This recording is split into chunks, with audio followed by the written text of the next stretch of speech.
Hello and welcome to Pain in the Arts, the unapologetically arts and creative podcast here in Wales, where we talk about the good, the bad, and the why did I choose this career moments. I am broadcaster Chris J. Birch and the editor of The Edit, Jack Rees-Birch. Good morning, good afternoon, good evening. What are we on now? Some point in the day. We're at some point. Anyway, yes, we are talking arts and creative like we do every week here on Pain in the Arts. Talking of pain in the arts, I am a bit of a pain in the arts myself at this moment in time because we just had a really busy week. It's been a really busy couple of weeks, I think, hasn't it? I know. I just feel like we haven't stopped, and certainly haven't stopped when it comes to doing this as well. Definitely. I think stereotypically January is one of those months that is a bit slow. I certainly feel like it's a bit slow, and it's a slow engage into the year. But for us, it's been right the way through January up into February now. We've been really busy. Yeah. I mean, last week we went to go and see... I can't even remember. I was in the WMT for Single White Females. You were in the new theatre. I was in the new theatre seeing Inspector Morse at the same time. Yeah. I know. I was sat with nobody next to me, which is a rarity because normally I've got somebody who I can pass the popcorn to. But yeah, I've learned very quickly in the new theatre, going to see a straight play that has no music elements of it whatsoever, not to take popcorn with me because I am the loudest popcorn eater that ever existed. Yes, definitely. But it's been a busy couple of weeks for us in theatre. So yeah, I was at the Wales Marine Centre watching Single White Females, which was great. I had Kim Marsh in there. Yes, I like Kim Marsh. I mean, she's Coronation Street, isn't she? I think so.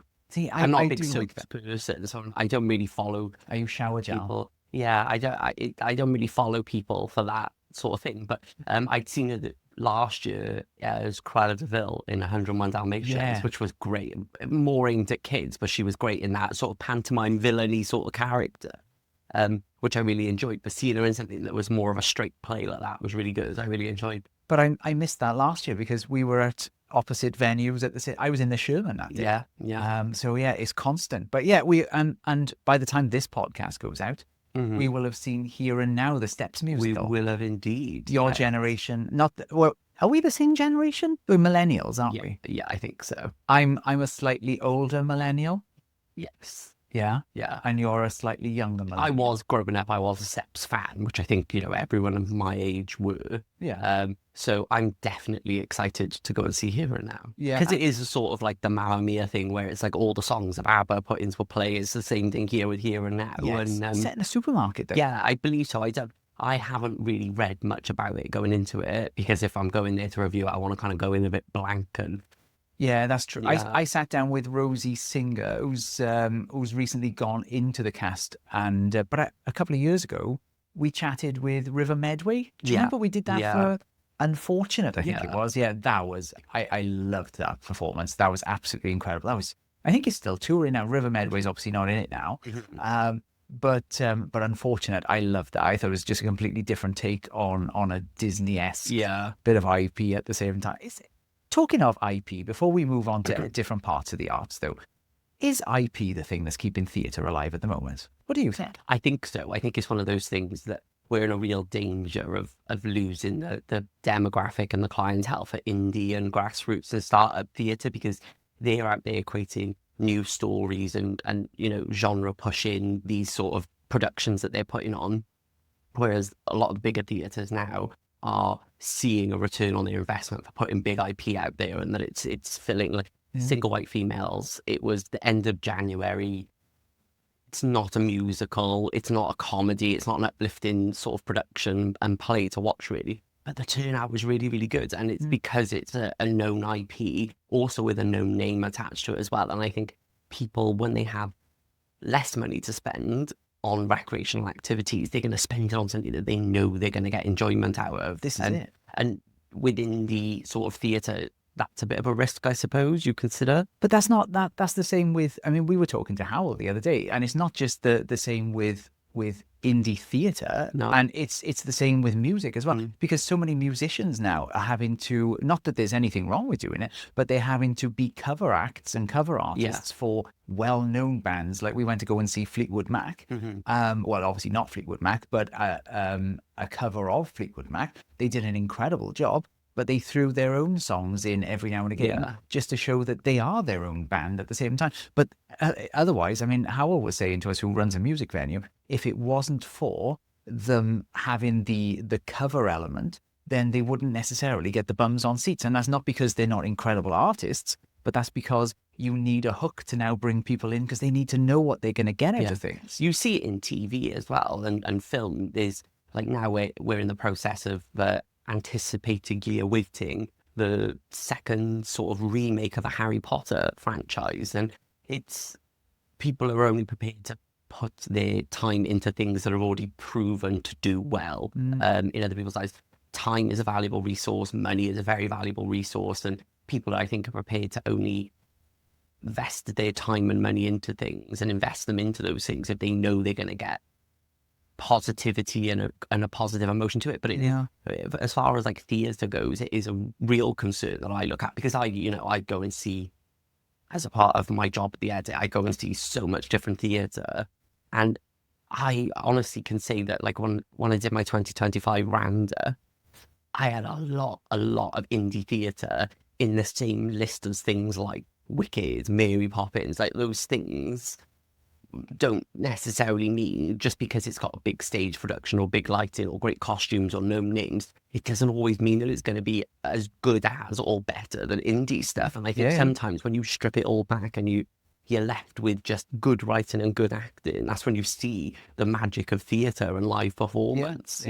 Well, on the note of indie music, though, I should just point out that Harry, who's one of the team at the Edit, has put together, and he's going to be doing it every month, an indie music roundup. So we'll post a link to that over on the socials. Do definitely go and have a look at that because it is absolutely fantastic. There are some, I think he's going to put 4 or 5 tracks out every month that is just a bit of a culmination of what is great about indie music in Wales right now, because we do really need to support that. But not just supporting music, not just supporting theatre. Who else are we supporting at the moment? Halfway. Oh, a good friend of ours, Halfwayton, yes. She's brilliant. So she's got an exhibition on at the moment in Ruthyn Craft Centre. Which we couldn't go. It's like 6 hours on a train. I know. That's a whole other conversation for another time. That's a whole separate podcast, I think, really talking about the failing transport system in Wales at the moment. Well, it would have been, it was like planes, trains and automobiles to try and get there, wasn't it? It was like 6 hours where you just sat on a train, on a bus, waiting for something else to happen. You have to leave Wales in order to go to North Wales. I mean, you were talking the other day about the cultural divide that must exist on an artistic level. North to south, and that's got to be because of transport links as well. Ultimately, definitely. We're not as well connected as we should be. Really, no. It's easier for us in South Wales to get a ferry over to France, and it feels less arduous than it is for us to get to the north of our country. Yeah, which is crazy. Yeah, and the fact that we have to leave our country on a train to go back into it again. There's not a direct line that is quick and easy, and for us driving was just out of the question because we still needed to work in the 4 to 6 hours that it would take us to get there. So we were on a train, we could have our laptops, we could do Zoom calls and replying to emails and doing all those things. Make it sound very modern there. But we could have. But if you're driving, you can't do that when you're driving. So that is real wasted time. It is. So, and even driving it's not that direct, really. No, it isn't about it. So we unfortunately couldn't dedicate the time to go to Howe's exhibition. But I've seen sneak peeks of it anyway, which looked amazing. And we've got one of her tea towels in our kitchen. We do indeed. Which sounds really random. It's not one of her tea towels. We haven't stolen it from her house. No, it's got one of her designs on it, which is really great. But no, I think if you're up that way, if you're at Ruthyn Way and you can get to see that exhibition, you definitely should go and see a lot of coverage on it as well. Like I know we've written about it over on the Edit. But there's a lot of different magazines and places like that have covered it. So definitely check her out if you're into textiles and stitch and sort of Welsh cultural identity within artworks. She is one to look into. She is definitely. Well, that is our roundup at the moment. Shall we now head into our first question of the week? It is coming up next. Indeed.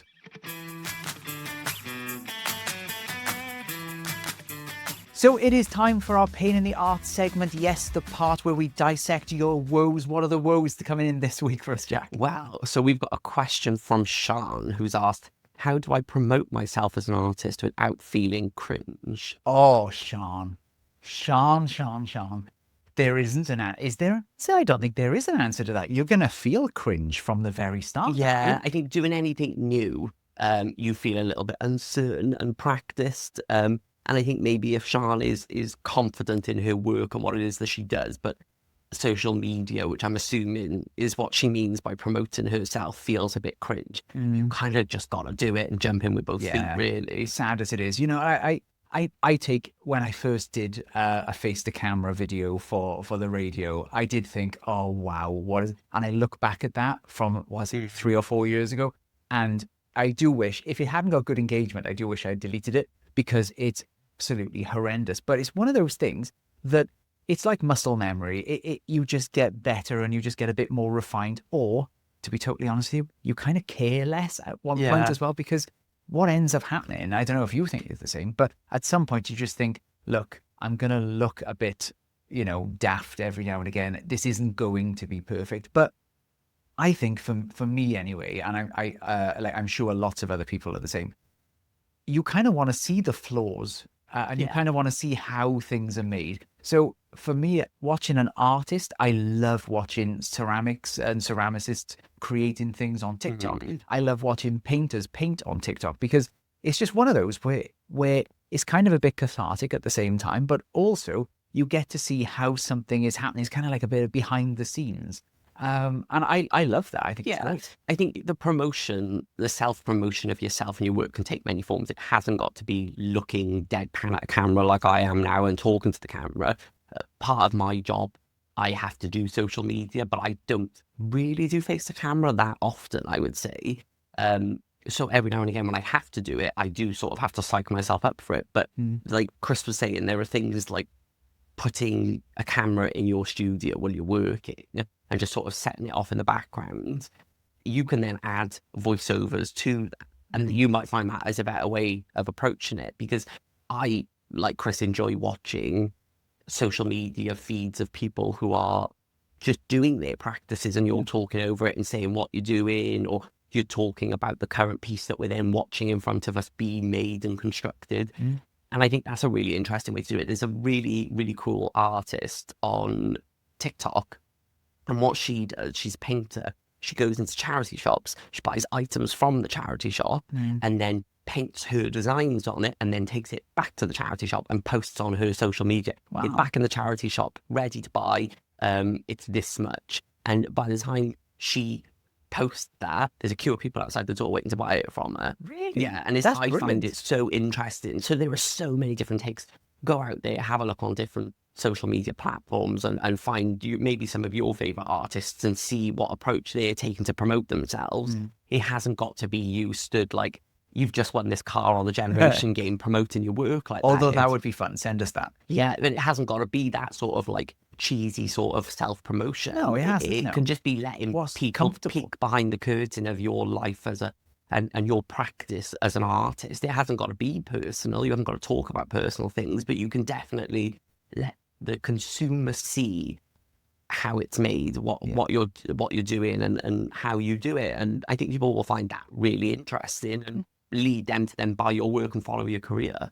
I will say, what I was just thinking at is that, isn't it strange that there are so many different types of creatives in a sense? Because you've got the theatre sort of people who will naturally want to put themselves out there. Yeah. But then you've got so many artists and creatives who are incredible at creating things, and yet they are the world's worst at promoting themselves, because they don't want to be the spotlight. They want their ceramic or they want their work to speak for itself. Yeah. And as sad as it is, that's not the life that we live at the moment. You do have to be a little bit cringe when you're putting yourself out there. You're putting your work on the wall. You're putting your pieces. Well, you've got to be your own promoter, really, and you've got to be your number one fan first. Yes, 100%. Because we have sort of evolved as a society to be a little bit nosy, or very nosy, really, where you look at all the reality TV programs where we watch, where we just want to see the inside of people's lives and what it is they do behind closed doors, and that's really, I think, how social media has developed the way it has. We're having all these come with me and watch me do this and follow me on a day doing that, and people interact with and engage with that because they like it. But those come with come with me as I go and have a sandwich. Yeah, you know? it's a bit done now. It's a bit of a done trope now, but it's the same sort of pattern is what people like to watch. So you could sort of apply that to your day and just find a way of making it comfortable for you. Yeah. Yeah. Well, I don't think that's a bad piece of advice there, Jack. No. Make it comfortable for you, but put yourself out there. And if you do end up doing anything, tag us in it. We would love to see it. I think that would be absolutely fantastic. I think it's a bit of a side note, mind though, for Sian, just to sort of remind her as well. She's not the only person that thinks this, that feels sort of cringe about putting herself out there. And if there are people that you're seeing online that are putting content out there and you think to yourself, oh, I wish I could put stuff out like that and I'm just a bit too embarrassed to do it. They felt like that before they started putting it out. Yes. The more you do it, the more second nature it becomes. I think a lot of people too think it's a lot of content creators on social media nowadays aren't very sociable in real scenarios. No, absolutely not. And I think that is because they can put on a character to do their job, what it is that they need to do. And 100%. Then once they've done that, they go back to being themselves again, which might not be very social or confident, but they can do it for their job. And I think maybe you need to do that, put yourself in that character, in that mode. Well, we hope we helped there, Sian. The second question today is coming up next.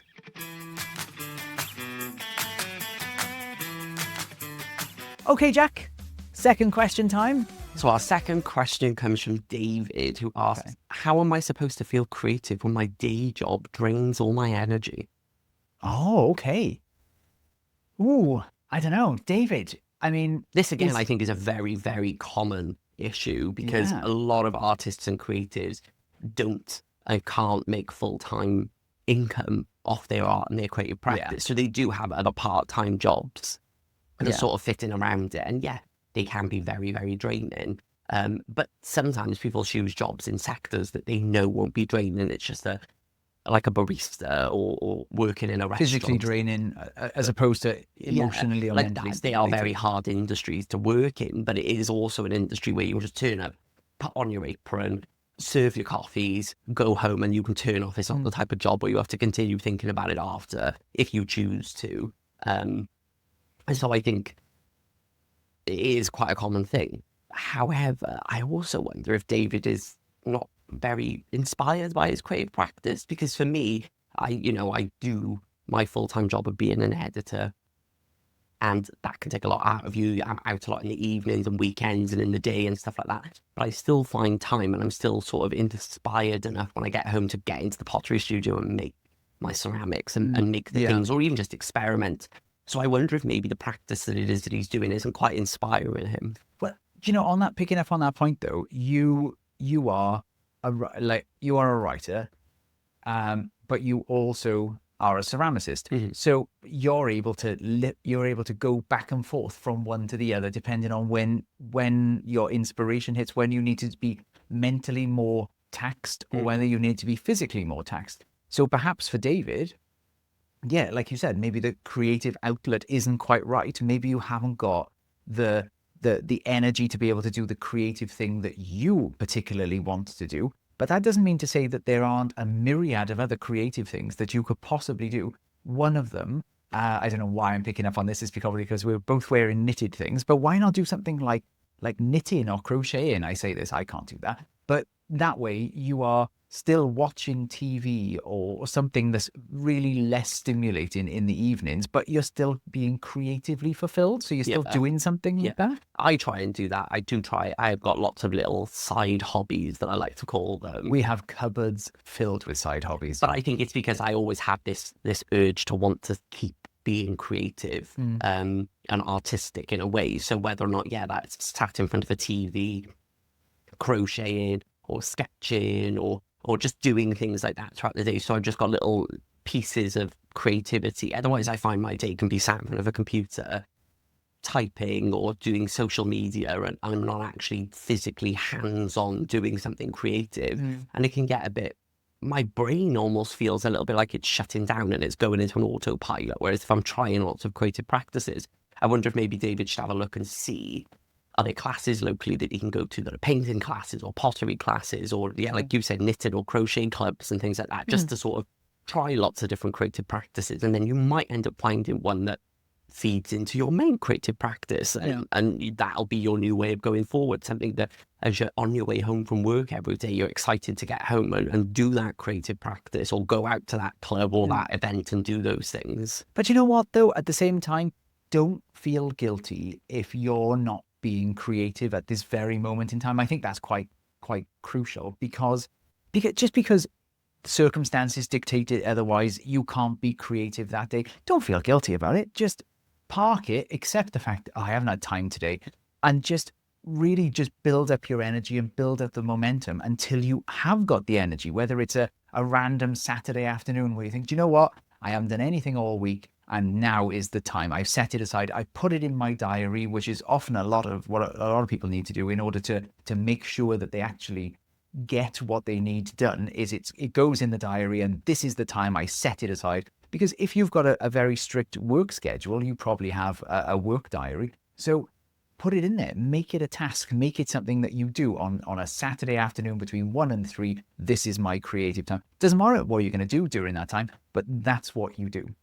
What do you think? I agree. I keep a daily diary so I can schedule myself in for things. But a part of that is that I put a little habit tracker at the bottom of every day where there's certain things I like to try and do daily, whether or not that's read, do pottery, create a social media post for a couple of weeks' time.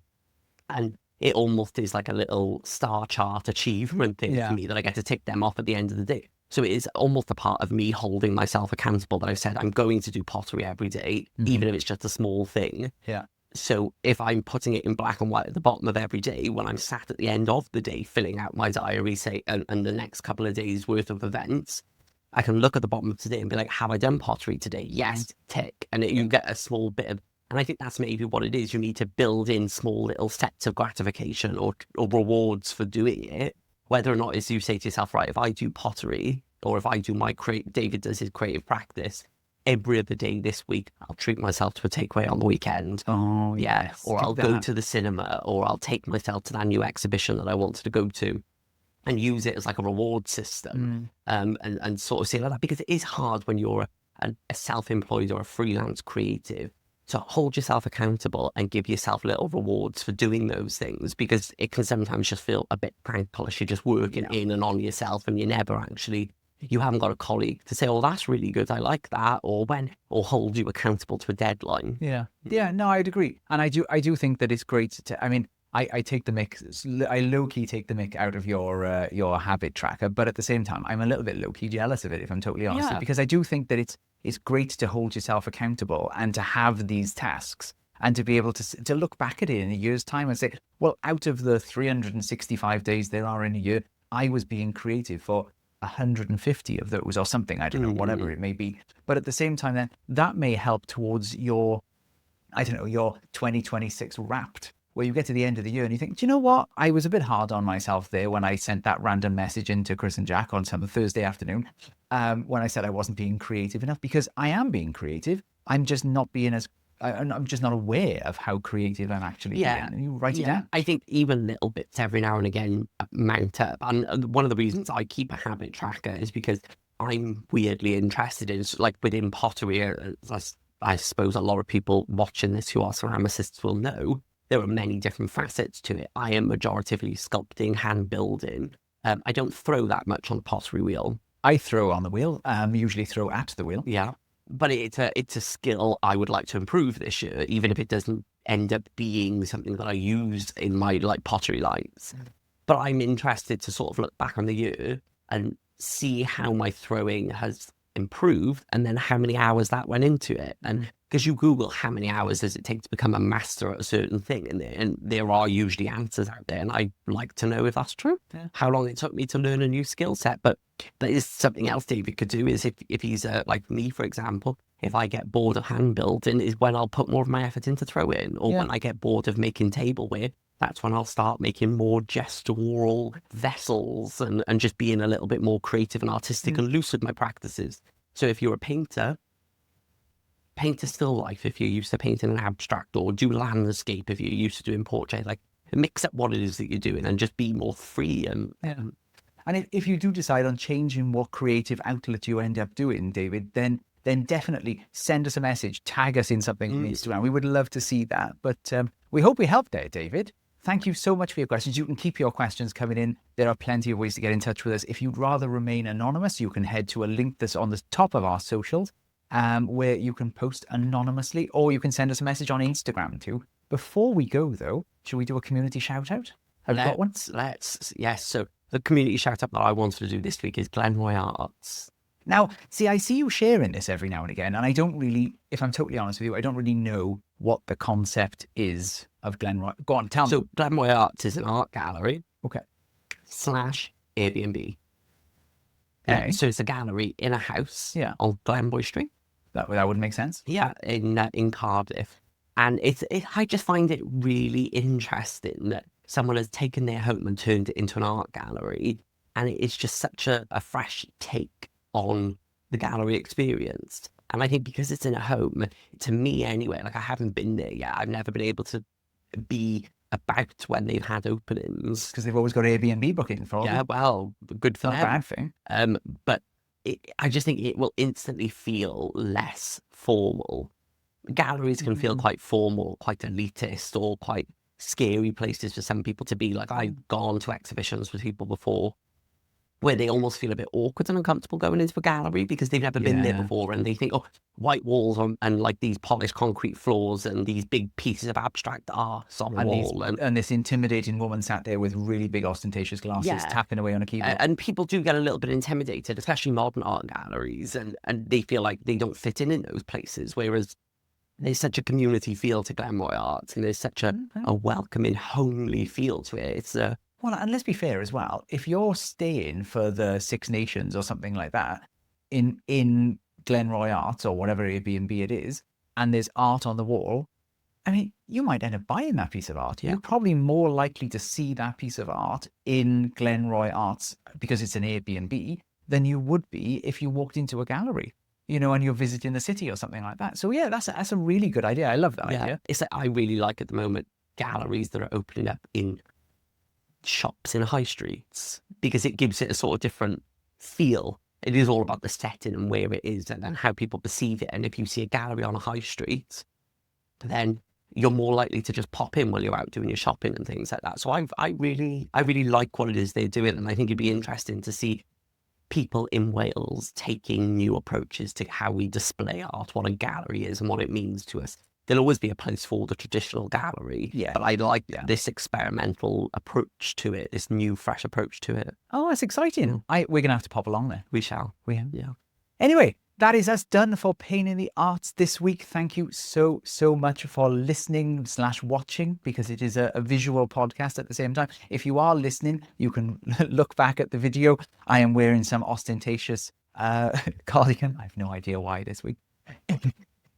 If you liked this podcast, then please like, share, subscribe. It really does help to keep this podcast going. Yeah. You can follow us over on our socials. You can also follow us on the podcast social, which is Pain in the Arts, where you can write in to us on any of those platforms. Yes, and we will be back this time next week for much more Pain in the Arts. Thank you so much for joining us.